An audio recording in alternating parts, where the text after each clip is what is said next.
আপনি মারা গেলে অনেকে আপনার চেহারাটা পর্যন্ত দেখতে আসবে না, রাতে ভয় পাবে বলে।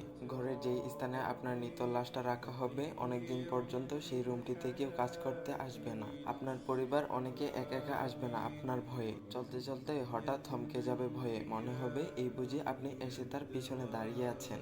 ঘুমে চোখ দুটো লেগে আসবে বারবার, কিন্তু বন্ধ করতে পারবে না ভয়ে, এই বুঝি আপনি এসে দাঁড়িয়ে আছেন তার পাশে। অনেকে আবার আপনার নামটা দিয়ে একে অপরকে ভয় দেখাবে। একলা রুমে কেউ গেলে আপনার নামটা শোনার সাথে সাথে দৌড়ে পালিয়ে আসবে। আপনার আমার সমস্ত নাম, যোগ্যতার পরিচয়গুলো চিরতরে বিলীন হয়ে যাবে। ফিরে আসবেন আবারও আপনি সেই জন্ম হওয়ার দিনের রূপে। যাই অর্জন করেছেন সবকিছু আপনাকে রেখে ওপারের উদ্দেশ্যে এক লম্বা সফর দিতে হবে একাকী। মানুষের অন্তরে শুধুই রয়ে যাবে আপনার আচার, ব্যবহার, কর্মগুলো।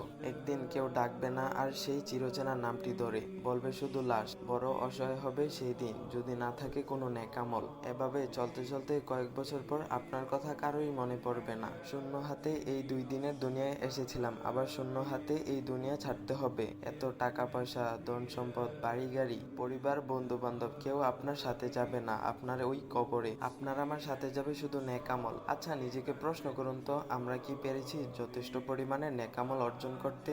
আমরা কি পেরেছি আমাদের রবকে সন্তুষ্ট করতে? আমরা কি কখনো নবী রাসূলগণের দেখানো পথে চলার চেষ্টা করেছি? আসলে আমরা কি করছি আমরা নিজেরাও তা জানি না।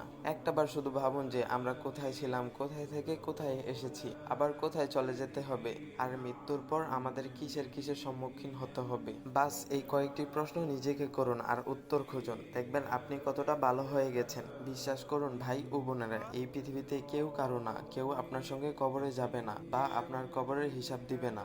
আপনার হয়ে আপনার কবরের শাস্তি কেউ ভোগ করতে আসবে না। যা করতে হবে আপনাকেই করতে হবে। বিশ্বাস করুন, মৃত্যুর পরের যে জীবনটা খুবই একা, একমাত্র আল্লাহ ছাড়া আপনার চিৎকার শোনার মতো কেউ থাকবে না। কবরের প্রথম নিঃসঙ্গ মুহূর্তগুলো বড় ভয়ঙ্কর। দাফন শেষে আপনার আপনজনরা একা রেখে চলে যাবে। তাদের চলে যাওয়ার পায়ের শব্দগুলো শুনতে পাবো, কিন্তু কিছু বলতে বা ডাকতে পারবো না। তারপর হয়তো চিরশান্তি, না হয় চির অশান্তি।